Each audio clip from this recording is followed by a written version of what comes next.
আমি সুস্মিতা। আমি আজকে শেয়ার করব তোমাদের সাথে একটা রান্নার ভিডিও।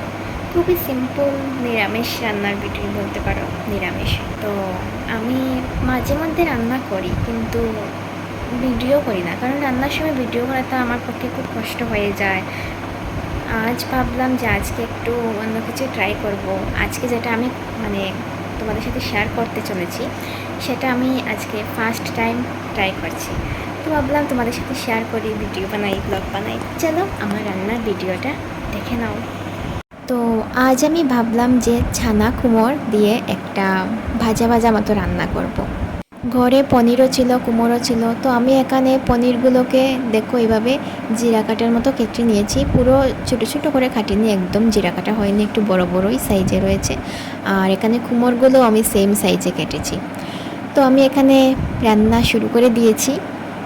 তো আমি কড়াইতে তেল দিলাম। দেন তেলটা গরম হয়ে গেলে আমি প্রথমে পনিরটাকে একটু নুন আর হলুদ দিয়ে ভেজে তুলে নিয়েছিলাম। যেহেতু আমি ফার্স্ট ট্রাই করছি, এই রকমের রান্নাটা আমি প্রথম করছি, তাই আমি পনিরটা একটু ভেজে নিয়েছিলাম হালকা করে। না ভেজেও রান্না করা যায়। আমি সেটা রান্না করার পর যখন খেতে বসেছি, তখন আমি সেটা রিয়েলাইজ করলাম যে নেক্সট টাইম আমি পনিরটা না ভেজে তারপর রান্না করব। ভাজলে পনিরটা শক্ত শক্ত মতো হয়ে যায়, আর কুমড়ের সাথে মেশ খায় না, আলগা আলগা হয়ে থাকে। আর যদি না ভেজে পনিরটা দিই, তখন কি হবে, পনিরটা পুরো কুমড়ের সাথে মিশ খাবে। সত্যি বলতে আমি পনিরটা ভাজা করেছিলাম এই কারণে, কারণ পনিরের আমি এরকমের শেপটা রাখতে চেয়েছিলাম। যদি না ভাজতাম তাহলে সেটা ভেঙে যেত।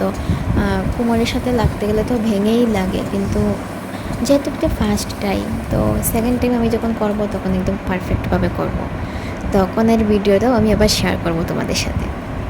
তো তোমাদের সাথে কথা বলতে বলতে আমার পনির ভাজা হয়ে গেছে। এখন আমি কুমড়টাকে দিয়ে দেব। কুমড় দেওয়ার আগে আমি তেলের মধ্যে কিছুটা পরিমাণ পাঁচফোড়ন দিয়ে দিয়েছিলাম।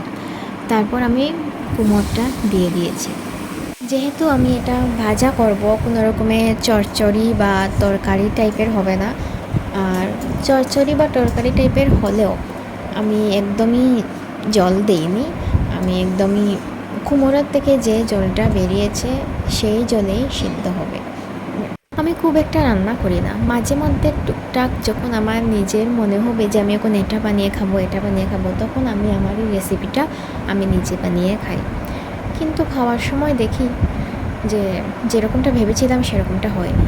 বাট আমি আগে যখন ছোটো থাকতে যখন আলুর তরকারি রান্না করতাম, আলুর তরকারি বলতে আলুর দম, এত টেস্টি হতো খেতে, এত টেস্টি হতো। আমার দাদু তো পুরো ফ্যান আমার রান্নার। উনি বলতেন যে আলুর তরকারিটা খুব স্বাদ হয়েছে, তুই আবার আলুর তরকারিটা কর। কিন্তু এখন আমি জানি না, এখন আমি কী রকমের রান্না করি, সত্যি বলতে আমার নিজেরই ভালো লাগে না এখন। যাই হোক, তো তোমাদের সাথে কথা বলতে বলতে আমার আবারও এখন এই কুমড়ের ভাজাটাও হয়ে গেল। তো এখানে কিছুটা মা লাড়া দিচ্ছিলেন, তার জন্য মায়ের হাত দেখা যাচ্ছিল। দেন আমি পনিরটাকে দিয়ে দিয়েছিলাম। দেখতেই তো পাচ্ছ, এখানে পনিরের কালার আর কুমড়ের কালার একই হয়ে গেছে, বোঝাই যাচ্ছে না।